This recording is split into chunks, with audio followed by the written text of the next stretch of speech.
Vote পর্ব মেটার পর 1 মাস কেটে গিয়েছে, কিন্তু এখনো সন্ত্রাস অব্যাহত। সোনারপুরে বিজেপির পোলিং এজেন্ট তার স্ত্রী ছেলেকে খুনের চেষ্টার অভিযোগ তৃণমূলের বিরুদ্ধে। অভিযোগ, গতকাল গভীর রাতে বিজেপি পোলিং এজেন্টের বাড়িতে চড়াও হন প্রতিবেশী 2 তৃণমূল কর্মী। ধারালো অস্ত্র দিয়ে বিজেপি কর্মী ও তার স্ত্রী ছেলেকে কোপানো হয় বলে অভিযোগ। সোনারপুরের ঘটনা, যেখানে বিজেপির পোলিং এজেন্ট সহ তার পরিবারের সদস্যদের খুনের চেষ্টার অভিযোগ তৃণমূলের বিরুদ্ধে।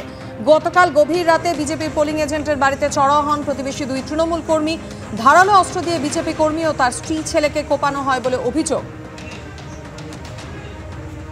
ধারালো অস্ত্র দিয়ে বিজেপি কর্মী এবং তার স্ত্রীকে কোপানো হয় বলে অভিযোগ করা হচ্ছে। বিজেপির পক্ষ থেকে আশঙ্কাজনক অবস্থায় এসএসকেএম এর ট্রমা কেয়ারে ভর্তি রয়েছেন আক্রান্ত বিজেপি কর্মীর পরিবারের সদস্যরা।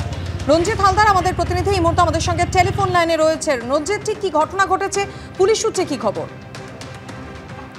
দেখো মাধুরী, ঘটনা ঘটে ভোর রাত 3টে সাড়ে 3টে নাগাদ। বাড়িতে ঢুকে অতর্কিত হামলা, একেবারে ধারালো অস্ত্র দিয়ে কোপানো হয় বিজেপি পোলিং এজেন্ট তিনি এবং তার স্ত্রী এবং ছেলে, 3 জনকে একেবারে বেপরোয়াভাবে কোপানো হয়।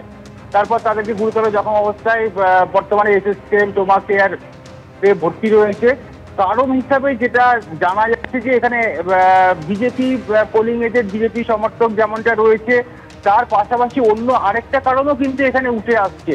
প্রতিবেশীর সঙ্গে কুকুর নিয়ে একটা সমস্যা তৈরি হয়েছিল, সেটা নিয়ে ইতিমধ্যে কিন্তু থানাতে অভিযোগও হয়েছিল। সেই ঘটনাও যেমনটা এই ঘটনার সঙ্গে যুক্ত রয়েছে। পাশাপাশি বিজেপি করার জন্যে এই ঘটনা ঘটেছে এমনটা বিজেপির পক্ষ থেকে দাবি করা হয়েছে। ঘটনাস্থলে সোনারপুর থানার বিশাল পুলিশ বাহিনী রয়েছে। যে জায়গায় এই ঘটনা ঘটেছে সেখান থেকে স্যাম্পেল কালেকশন করা হচ্ছে। বিজেপি কর্মীরাও এখানে প্রচুর রয়েছে, তারা কিছুক্ষণ আগে এখানে বিক্ষোভও দেখিয়েছে।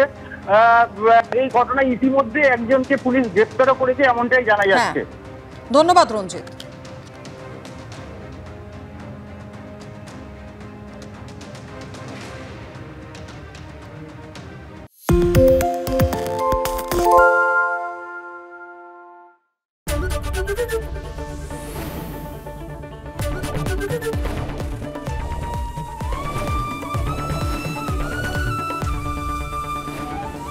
এবিপি আনন্দ, এগিয়ে থাকে, এগিয়ে রাখে।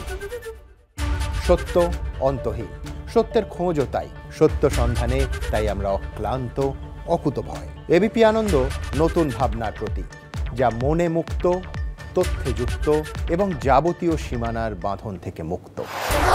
সীমা না শব্দটির মধ্যে লুকিয়ে আছে মানা শব্দটি, যেন চোখ রাঙানি এক অদৃশ্য বেড়াজাল, যা আটকে রাখে আমাদের এক ছোট্ট গণ্ডির মধ্যে। একমাত্র সঠিক খবরই গড়ে তুলবে এক মুক্ত সমাজ। সেই জগৎ গড়ার লক্ষ্যে কোনো সীমানার ঠুকুটি আমরা মানব না। এবিপি আনন্দ, এগিয়ে থাকে, এগিয়ে রাখে।